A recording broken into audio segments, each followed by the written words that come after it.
everybody, I'm Becca the Bucket, and today we are cooking.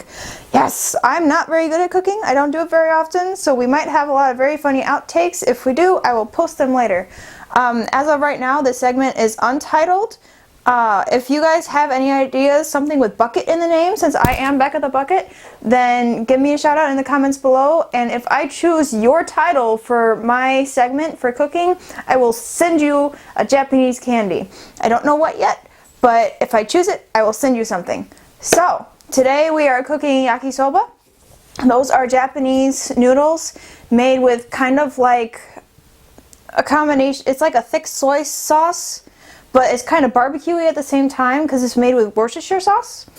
And we're going to put in lots of vegetables and a whole bunch of meat because we like meat. So, let's get started. Okay, so first things first, we need our cutting board. And after that, next we need our knife. And next we need our vegetables. First is the onion. After that is the carrots. Now these carrots, I will not hesitate to tell you, I am lazy, so I got them pre-cut, but if you want to cut them, that is totally up to you. We're using about one regular carrot size. Okay, so after that, next we have 2 green onions. And next after that, we have 4 cabbage leaves. Okay, next we need our meat. And after that, we need our mushrooms. Okay, next we need some oil to cook it in, our noodles to eat them with, our pepper to season it with, and our sauce to cover it all in delicious goodness. Okay, so these are all of our ingredients, and we gotta cut up a lot of them, except for the carrots, and except for the meat, because I bought that pre-cut too.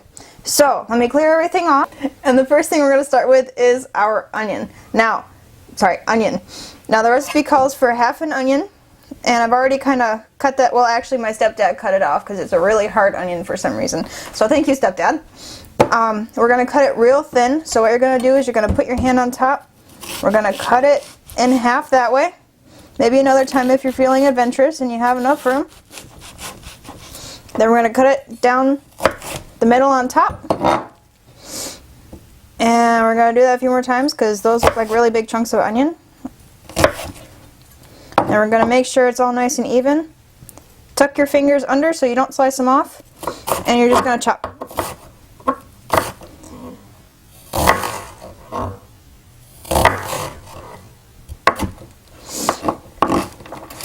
And if they're still a little big, then you just kind of rough chop them some more. Because you don't want to overpower with onion.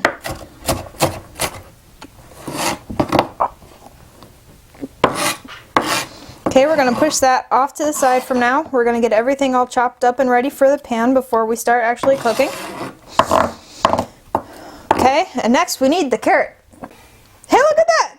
The onion's already cut. So you portion out, if you get the pre-cut stuff, just kind of try and eyeball a whole carrot, or say, I want that much carrot, or I don't want quite that much carrot. I don't want quite that much carrot. Oh my goodness. Oh, I'm not a fan of cutting onions, let me tell you guys. Oh my eyes. Okay, so that goes off to the side. We push this off to the side. And next, we need our cabbage leaves. Now, I promise these are 4 cabbage leaves. The cabbage holds its shape really well when you take the leaves off. These, it says to cut into small chunks. Let me get these all tucked inside each other for ease of cutting. And I've never cut cabbage before, but I'm going to go with you just kind of cut them like you would cut anything else. So let me just get these all chopped up real quick. I'm going to cut them into small chunks. That should be small enough.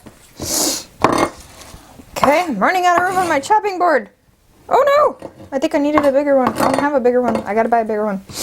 Okay, next after that, we need our 2 green onions. Okay, and our 2 green onions, you don't use the super dark greens because those are super bitter. Or maybe you guys do. I don't. I never have. That's what my mom taught me. So we cut off the little roots at the end because no one ever eats those. Those are gross. Go away. And then you can cut them in half lengthwise if you want. You don't gotta first. You gotta peel off the outer layer. So just pick one of the leaves and just kind of peel a little bit, just to get like all the extra dirt and pesticides and stuff off of it. Just peel till you're happy. Don't peel too much though, because then you won't have anything left to eat. Okay? Sorry, I'm still crying from the onion. Okay, and then we cut these real teeny. You don't want to cut them all the way.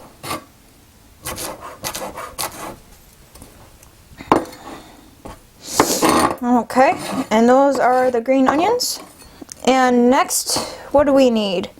Our mushrooms. We need our mushrooms. Okay, so these I actually, I bought some dried, dehydrated mushrooms, because I don't really use mushrooms that much, because I don't like them that much. But the recipe called for them, so we're going to use them. And these I soaked for 20 minutes in hot water. And they're nice and soft again and usable, and I've never done that before, so hopefully it comes out okay.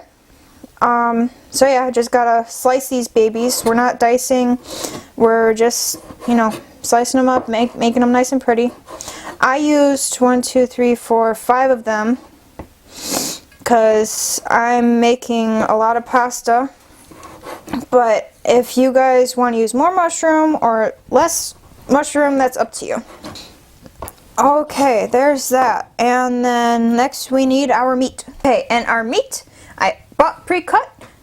If you don't want it to be this size, then you can always cut it some more. This is listed as good for beef stroganoff or stir fry.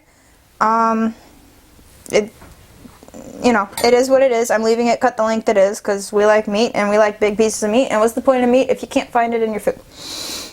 So after that, I think we have everything all cut up. So we're going to start throwing stuff into the pan and we'll get things cooking. Okay, so now we got everything chopped and the meat's already ready. So now what we're going to do, we're going to put it in our pan. But first we need to put the oil in the pan. Okay, so we're just going to put enough oil in to cook some onions and some carrots. Not a whole lot, just a little bit. Okay, so now that our oil is heated up, we're going to put in our carrots and our onions. So I got myself a little scraper dealy here. Woo! And I'm going to drop it into the fire apparently. We're just going to slide in our carrots and our onions so that they can soften a little bit. In the recipe I'm using, which I will link you to in an annotation or something, it says to put in the hard vegetables first, which is the onion and I guess carrot. Carrots are kind of hard, right? So we're going to let those soften a little bit.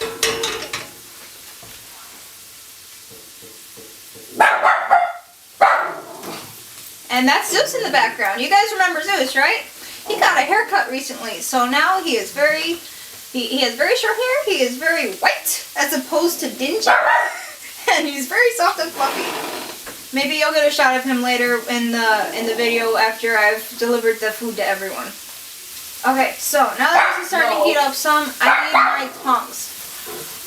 Okay, and they open like that. Just gotta stir that around a little bit because we want the onions to be translucent. And we don't want anything to burn. And if you guys want your vegetables in your stir fry crunchy, then don't cook them beforehand.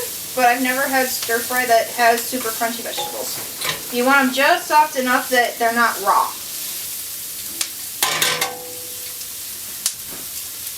Okay. And next, we're going to add in all of the other stuff. And we're going to let those soften. So that's our green onions, our cabbage, and our mushroom.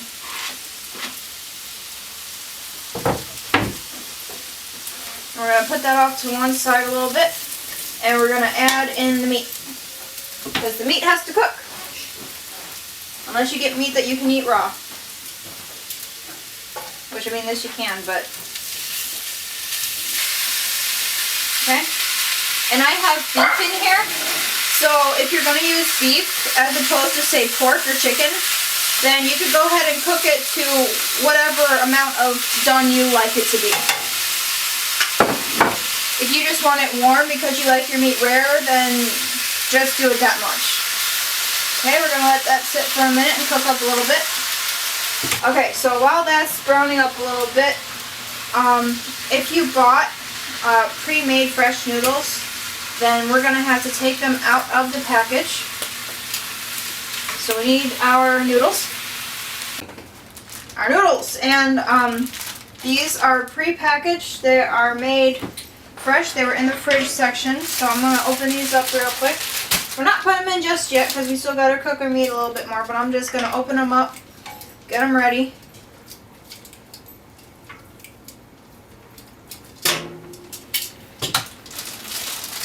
And now these, if they're sticking together, then you can just run some hot water over them. Like these, they're kind of sticking together. So you won't be able to see it, but I'm running hot water over them. You know, after the water heats up.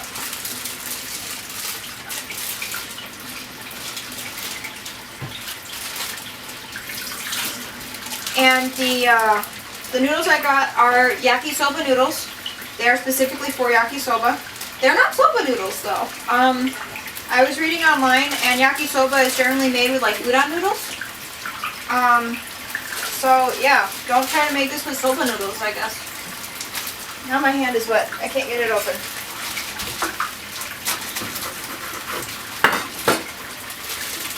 There we go.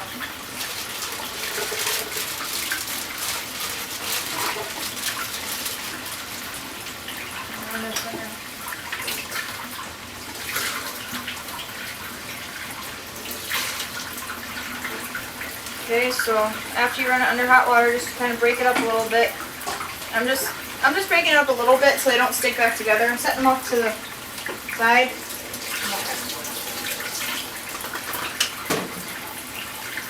Just so that I can grab them and just dump them into the pan. Because our meat is almost done. That is hot water. Turn that off. Around a little bit more. Now we generally like our meat medium to medium well. And these are, they're not all the way there yet, but they'll keep cooking as I throw in the rest of the ingredients.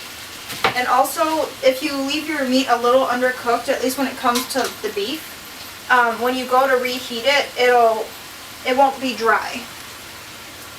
Okay, so we have noodles.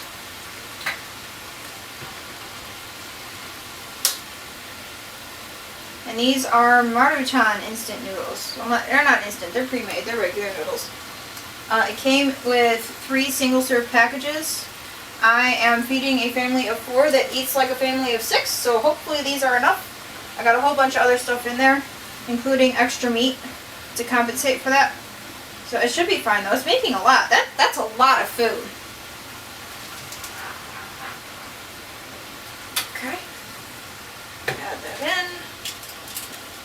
Toss it up a little bit. This meat is most of the way cooked, if not all the way cooked. Don't pinch your finger in the tongs, because I just did that. It's not fun. So your carrots should be soft, your onions should be soft, your cabbage should be getting there, because it's just been kind of sitting there hanging out.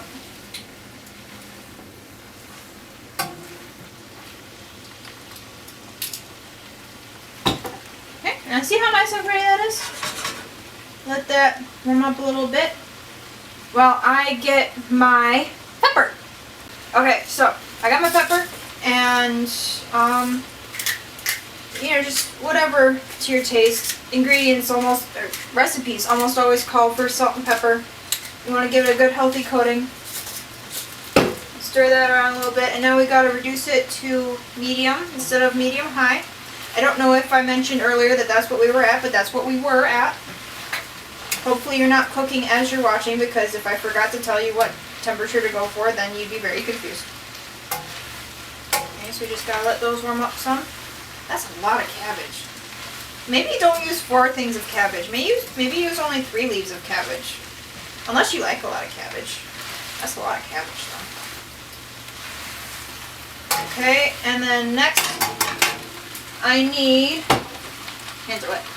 Next I need my yakisoba sauce. Okay, now the recipe I'm using calls for 3 tablespoons of sauce, but then it also says in the instructions to however many ingredients you have to adjust to it. So I'm just gonna pour these. I'm just gonna pour it in and not drop it because my hands are wet. And I'll stir it around, see what color it turns out to be. And if I want more, then I'll put more. And if I want less, then oh well, I'm screwed. This looks good pretty, but I think I want to add a little bit more, just because I like my stuff strong. And so does most of my family. Well, let me tell you, you'll get a hand workout with this one. Okay, we'll give that a few minutes to make sure everything's all warmed up and wilted down. Let's see, it's good in there. Cabbage is still very crunchy. I don't think that's really a bad thing though.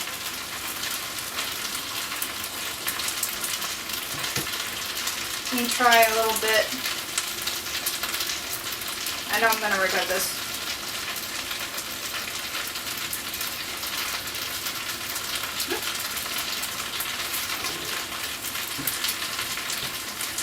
I think it's got enough sauce. That's pretty good.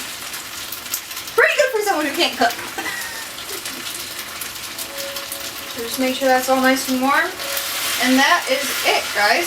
If you want, after you try it, you can add more sauce, add more pepper, add some salt. I don't recommend the salt because traditionally Japanese sauces, like especially soy sauce, are very salty. You really don't need any salt. Like this doesn't need any salt. But yeah, that is all set and delicious. So I'm going to go ahead and get a paper towel that I should have done before because my hands were wet. Oh well.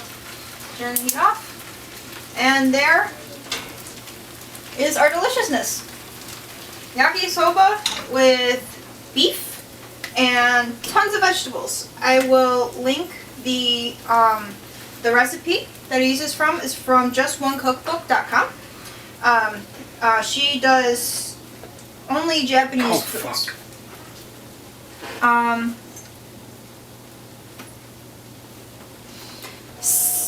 Okay, we'll plug it in, please. It was you this time. It was. Remember, still recorded with the little mic though, so. So I just realized we've had the mic unplugged this entire time, so there's going to be an audio shift, I imagine, from the camera itself to my lapel mic here, which I'm sorry I keep bumping it. So please excuse that, and also my stepdad's language when he realized that he didn't have it plugged in. Yeah. So yeah, it's justonecookbook.com. She makes Japanese recipes. She's got a whole variety of stuff. I'll put a link, and I'll get this all plated up so we can taste test for the whole family. So this is Susie Goose. He is, yeah, I said your name. He's nice and clean. He's gonna do my outro with me since the rest of my family is a stink butt and wouldn't do the taste review on camera. Everyone liked it. The beef I got, I don't think I'm going to use it again because it just wasn't so great quality. But the noodles were absolutely delicious. Even the pickiest eater said that they would eat it again. So overall, it was a success, and I have some leftovers to take with me to lunch tomorrow. I cooked some stuff in the wrong order, and I will make notes. I made notes of that in the video. So make sure you pay attention to those and follow the actual recipe, and don't cook the meat third instead of first like I did. It turned out okay anyway, but it's better to follow the recipe. If you like my video, then give me a thumbs up, subscribe, and share, and help me think of a name for my recipe video so that I can, be all official and stuff. I will see you guys next time. Bye bye.